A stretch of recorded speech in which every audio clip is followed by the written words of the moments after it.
I'm back again. Today we are going to learn about golden words. In daily life, we use some polite words that are golden words to show our good behavior and respect towards others. Here are 5 golden words.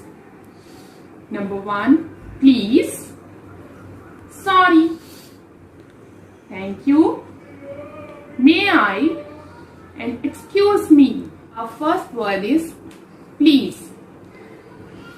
Please is the word used when we ask for something. Then we use the word please. For example, Rohan, please give me a glass of water. Rohan, please give me a glass. Our next word is sorry. Whenever we made a mistake or to hurt someone, then we have to say sorry. For example, sorry mom, I dropped the glass. Our next word is thank you. When you take something from someone, then you have to say thank you. For example, thank you Papa for a lovely gift. Our next word is may I.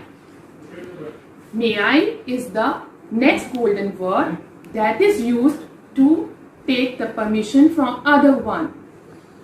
For example, may I come in, ma'am? And our 5th golden word is excuse me. Before we talk to someone, we have to say excuse me when the other one is busy. For example, excuse me ma'am, I have done my work. So these are the golden words. I hope you will follow these golden words in your daily routine. Enjoy.